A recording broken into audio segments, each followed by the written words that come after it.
Assessor's Office, sa lahat ng mga kapwa ko kawani ng pamahalaan, sa ating minamahal na Vice Mayor Gia Atienza, mga kusihal na naririto, at ang ating bisita na magbibigay ng tulong sa lungsod ng Maynila, ang ating partner to public health care, ang Department of Health. Nandito si Regional Director Lester Tan,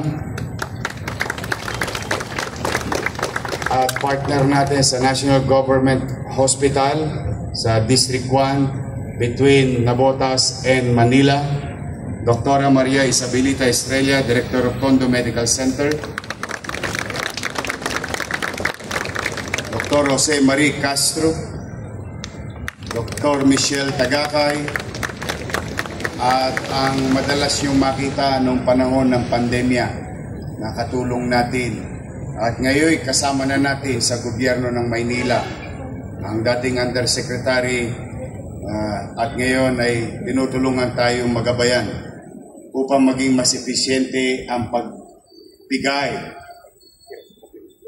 ng maayos, mainam at masinop na public health care. Dr. Maria Paz Corrales. Kasama niya ang ating Direktor ng Manila Health Department, Dr. Padilla, Dr. Padilla. Sila po ay magbibigay ng ambulansya. DOH, maraming salamat sa inyo. Palakpakan natin sila. Katulad na nabanggit ng ating pinuno sa assessment, wala ko ibang direktiba. Napaka-simple lang. Tasahin ng tama, walang labis o pagmamalabis na dapat gawin sa taxpayer. At the same manner, hindi naman po pwedeng kulang. Kung siguro marami naman dito sa inyo,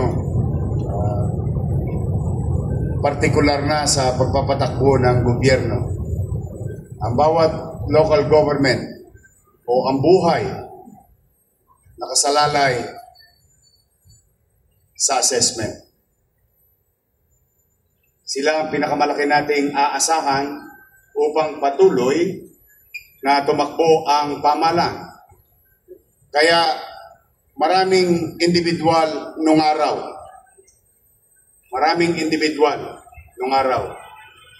pinakikialaman sila. For some reason, I don't know, but definitely it's for personal gain at the expense of the employees, at the expense of our people. So that's why I'm looking on it every single day with regard to the efficiency of the Department of Assessment. Dahil pag dyan po mali ang umpisa, mali na ang katapusan. Kaya bagay na binilin ko kay Attorney Chris Fernandez na itaman natin yung pagkakamali ng iba. Huwag na nating ipagpatuloy yung pang-aabuso ng mga nagdaan. We have to move forward, we have to correct it, and start it right. And I hope they will continue that journey so that our city will not suffer after 5 years of persistent and consistent and diligent assessment of every real property in the city of Manila. Now, para sa ating mga empleyado na nandito, now we're using technology. Yes, we are using artificial intelligence as part of the assessment processes. We will adapt the technology, and we will continue to adapt the technology so that discretion naturally will die. At the same manner, our taxpayer, hindi na lang siya magugulat. Maalala nyo, siguro naririnig nyo na rin yung chismis na ito na a taxpayer will be assessed in the office at sasabihin, "Ma'am, ang assessment nyo po, 100 piso. Sasabihin ng taxpayer, "Ang mahal naman. Huwag kang mag-alala, ma'am. Gusto mo ba ng discount? Gusto mo 50% discount." Eh, siyempre matutuwa ang taxpayer.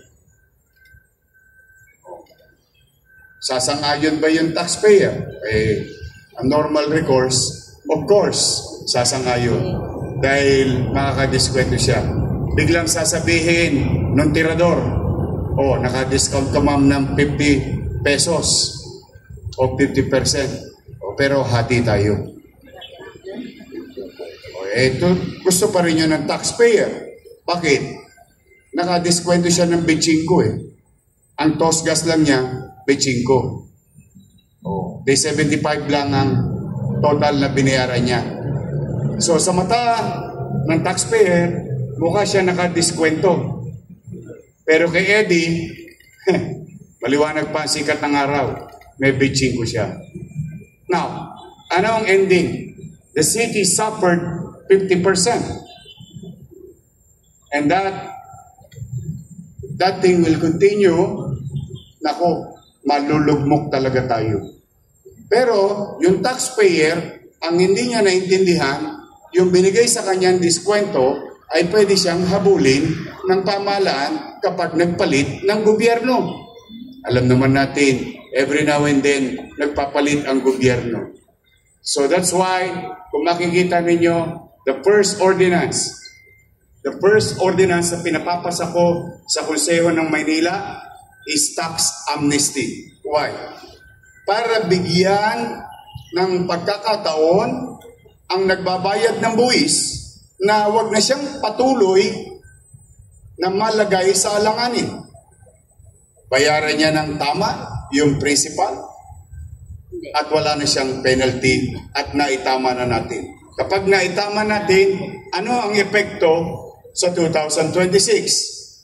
If she and he or any John Doe and Mary who paid taxes less from what is naturally normal na babayar, next year, 100% na yung babayaran niya nang walang mabigat pang additional expenses. So that's why I'm hoping that the city assessment office will just do their job. Wala naman akong ibang hiningi. Tasahin nyo ng tasahin ng normal. At kung kayo'y halimbawa may alam sa top 500, alam nyo bang mayroon ng farm sa City Hall? Alam nyo yung ibig sabihin ng farm? Ano meron sa farm? Baka. Anong ginagawa sa baka? Taon-taon. That's why I open the gate of healing. I open the gate of correcting things. Tax amnesty. So that there will be no discretion. There is no more top 500 to be listed for Eddie and Patty. No more. I will not tolerate it. Why? At the end of the day, lahat ng tatasahin nila pupunta sa treasury. Lahat ng pupunta sa treasury, pangtutustos natin sa ating mga gastusin. Sweldo, kuryente, internet, tubig, paracetamol, lahat ng klase ng uri na serbisyo. Diyan po mapupunta yan. Yan ang purpose natin. I believe in you. To each and every one of you.